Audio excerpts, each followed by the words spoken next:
In the previous class, we have already discussed about the browning of fruit and vegetable. Today, I will teach you reaction between vinegar and baking soda. Vinegar और baking soda के बीच जो reaction होता है उसके विषय में हम आज जानकारी इकट्ठा करेंगे.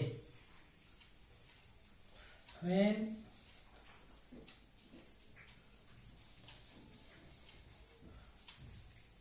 vinegar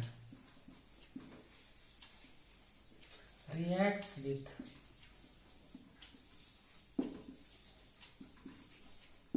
baking soda,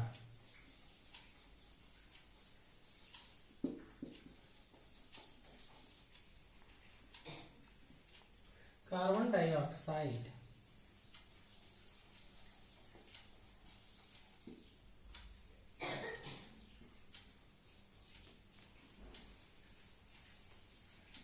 gas is released.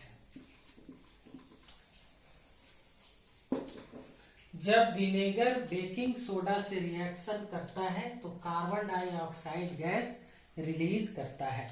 अब प्रश्न उठता है कि हम कैसे पहचानेंगे कि कार्बन डाइऑक्साइड गैस ही है.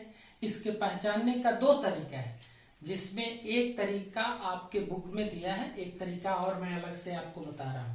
एक तरीका कार्बन डाइऑक्साइड गैस को पहचानने का क्या है कि कार्बन डाइऑक्साइड गैस जब लाइम वाटर से गुजरता है, लाइम वाटर चूना पानी को कहते हैं, तो जब लाइम वाटर से गुजरता है तो लाइम वाटर को दूधिया बना देता है, मिल्की बना देता है, वह बिल्कुल सफेद दूध के जैसे हो जाता है. यह कार्बन डाइऑक्साइड गैस की पहचान है.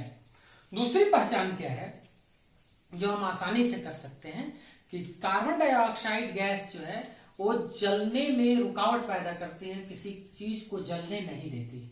तो यदि कहीं कार्बन डाइऑक्साइड गैस है और वहां हम जलती हुई माचिस की तिल्ली ले जाते हैं तो माचिस की तिल्ली बुझ जाती है. इस तरह से हम ये जज कर सकते हैं कि ये बना हुआ गैस जो विनेगर और बेकिंग सोडा के रिएक्शन से जो गैस बना है वो कार्बन डाइऑक्साइड गैस ही है, क्योंकि जैसे ही हम उसके पास जलती हुई माचिस की तिल्ली ले जाएंगे वो माचिस की तिल्ली जलती हुई बुझ जाएगी. दूसरा, अगर उस कार्बन डाइऑक्साइड गैस को हम चूने वाले पानी, जिसको लाइम वाटर कहते हैं, अगर उसके थ्रू पास कराते हैं तो वह चूना पानी दूधिया मिल्की बन जाता है और इस तरह से हम उसको पहचानते हैं कि वो कार्बन डाइऑक्साइड गैस ही है. When carbon dioxide gas passed through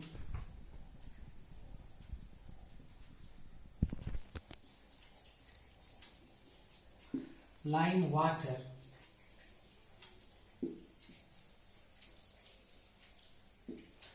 it turns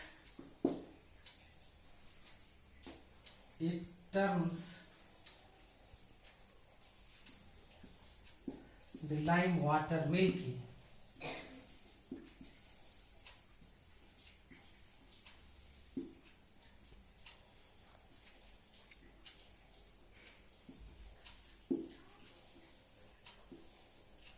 Due to formation of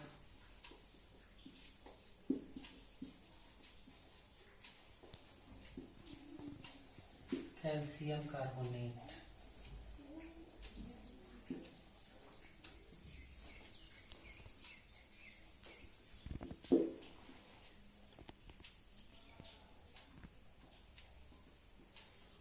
Calcium carbonate.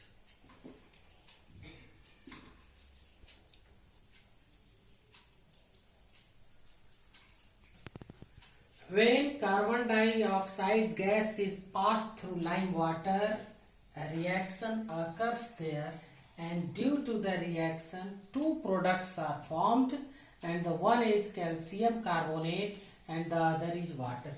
जब कार्बन डाइऑक्साइड गैस को लाइम वाटर से पास करते हैं तो लाइम वाटर में को वह दूधिया बना देता है, क्योंकि कैल्शियम कार्बोनेट बनता है। कैल्शियम कार्बोनेट बिल्कुल सफेद दूध की तरह होता है। चूंकि कैल्शियम कार्बोनेट बन जाता है कार्बन डाइऑक्साइड और लाइम वाटर के रिएक्शन के बीच, इसलिए जो लाइम वाटर जो सॉल्यूशन रहता है बर्तन में वो बिल्कुल दूध की तरह हो जाता है और उसमें कुछ पानी बनता है जो उसी में घुल जाता है और ये रिएक्शन होता है। कार्बन डाइऑक्साइड लाइम वाटर से रिएक्शन करके कैल्शियम कार्बोनेट और वाटर बनाता है। कैल्शियम कार्बोनेट मिल्की होता है, इसलिए कैल्शियम कार्बोनेट का कलर मिल्की होता है। ये बिल्कुल मिल्की होता है, इसलिए इस पूरे सॉल्यूशन को मिल्की कलर दे देता है। Dear students, the next topic is reaction between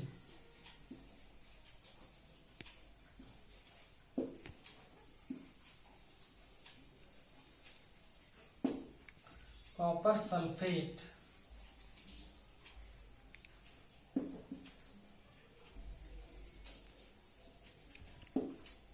the reaction between copper sulfate and iron fillings.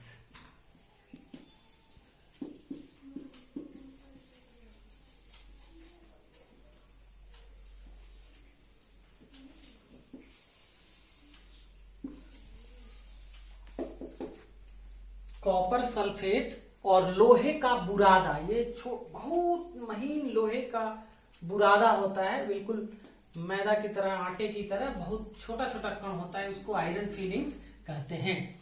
तो कॉपर सल्फेट और आयरन फिलिंग्स के बीच रिएक्शन जो होता है उसके बारे में देखें। बेटा एक चीज ध्यान देना, ये फिर 10th क्लास में भी पढ़ना है, इसको डिस्प्लेसमेंट रिएक्शन भी कहते हैं। This is a displacement reaction.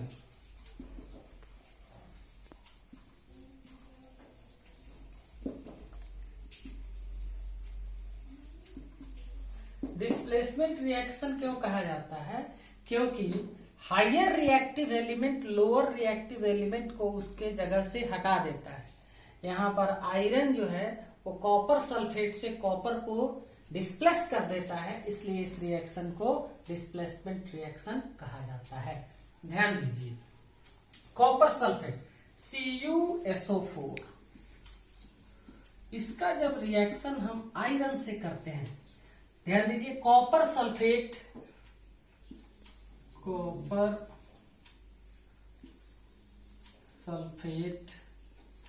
इसका कलर ब्लू होता है, ब्लू कलर का होता है। आयरन ब्लैक होता है, हम लोग जानते ही हैं। उसके बाद जब ये रिएक्शन होता है तो यहां से कॉपर को ये आयरन रिप्लेस कर देता है और खुद बना लेता है आयरन सल्फेट FeSO4 और कॉपर अकेला हो जाता है। अब जो ये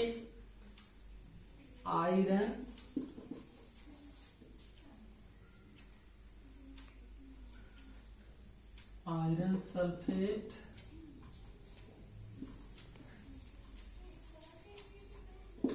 कॉपर, आयरन सल्फेट का कलर ग्रीन होता है।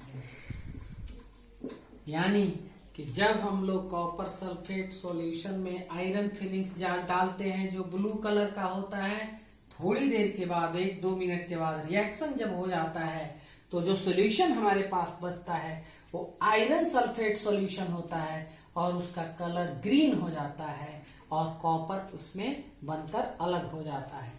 ये रिएक्शन है कॉपर सल्फेट और आयरन फिलिंग्स। ये एक डिस्प्लेसमेंट रिएक्शन भी है, इसमें चेंज ऑफ कलर भी हो रहा है। Okay dear students, in the next class we will learn something about the 1 number questions given in your chapter end, and we will make some answer to them, and the long answer question plus short answer question is already taught by me previously, so you can answer all the questions. If any problem occurs, you can call me. I will try my best to satisfy you. I will try my best to resolve your problem. Okay, thank you, thanks a lot.